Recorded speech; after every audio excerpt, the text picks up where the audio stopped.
सावन मास के शुक्ल पक्ष की तृतीया तिथि को महिलाएं शिव पार्वती की विशेष पूजन करती है। उसे हरियाली तीज कहा जाता है। इस दिन महिलाएं निर्जला व्रत रखती है और इस व्रत को करवा चौथ से भी कठिन व्रत माना जाता है। इस दिन महिलाएं पूरा दिन बिना भोजन जल के दिन व्यतीत करती है तथा दूसरे दिन सुबह स्नान और पूजन के बाद व्रत पूरा करके भोजन ग्रहण करती है। इसी वजह से इस व्रत को करवा चौथ से भी कठिन माना जाता है। हरियाली तीज कथा। देवी पार्वती अपने पुनर्जन्म में दक्ष प्रजापति की पुत्री सती थी।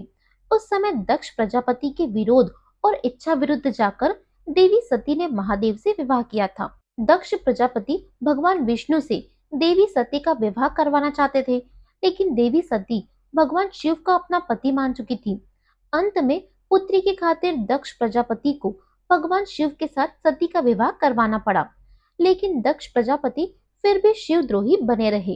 एक समय दक्ष प्रजापति ने भव्य यज्ञ का आयोजन किया, जिसमें सभी देवी देवताओं, नाग, किन्नर, गंधर्व, ऋषियों को आमंत्रित किया। त्रिलोक में दक्ष प्रजापति के यज्ञ की चर्चा होने लगी। बात देवी सती के कानों में भी आई और वह दुखी हुई कि उनके पिता ने महादेव और उन्हें यज्ञ में शामिल होने के लिए आमंत्रित नहीं किया।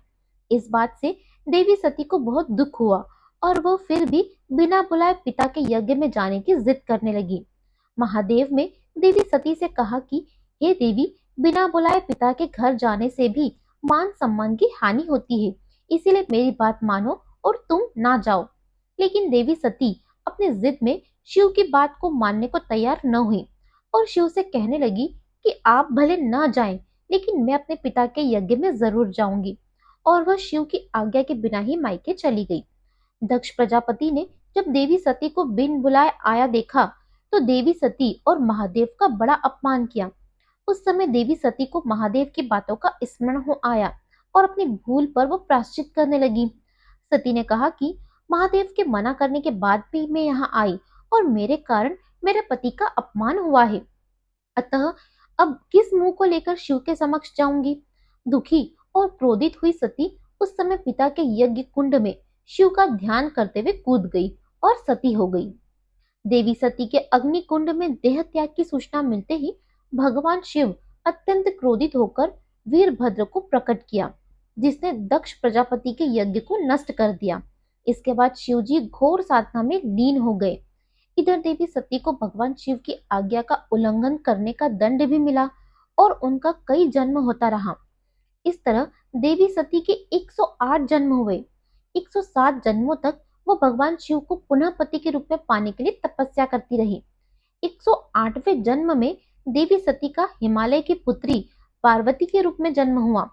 इस जन्म में देवी पार्वती ने भगवान शिव को पति के रूप में पाने के लिए सावन के मृतिका से शिवलिंग का निर्माण करके भक्ति भावना से शिव जी की पूजन की और तपस्या में लीन हो गई। देवी पार्वती की तपस्या से अंत में प्रसन्न होकर हरियाली तीज पर भगवान शिव प्रकट हुए और देवी पार्वती को वरदान दिया कि तुम मेरी अर्धांगिनी बनोगी। इस तरह देवी हरियाली तीज के दिन देवी पार्वती को भगवान शिव से मनुकुल वर प्राप्ति का वरदान मिला। इसके बाद वह भगवान शिव ने देवी पार्वती के आग्रह पर कहा कि जो कुंवारी कन्या हरताली तीज पर व्रत करके भगवान शिव और देवी पार्वती की पूजा करेगी, उसे कामना के अनुसार सुयोग्य पति की प्राप्ति होगी। और जो सुहागिन महिलाएं हरियाली तीज का व्रत करेगी, उनका वैवाहिक जीवन प्रेम और सुख से भरा रहेगा। हरियाली तीज को अत्यंत कठिन व्रत माना गया है। इसमें निर्जला उपवास रखा जाता है, जिसमें दिन और रात न तो अन्न ग्रहण किया जाता है, न ही जल। हरियाली तीज में शिव पार्वती की पूजा के साथ साथ महिलाएं झूला झूलती है, लोकगीत गाती है और सज धज कर उत्सव का आनंद लेती है।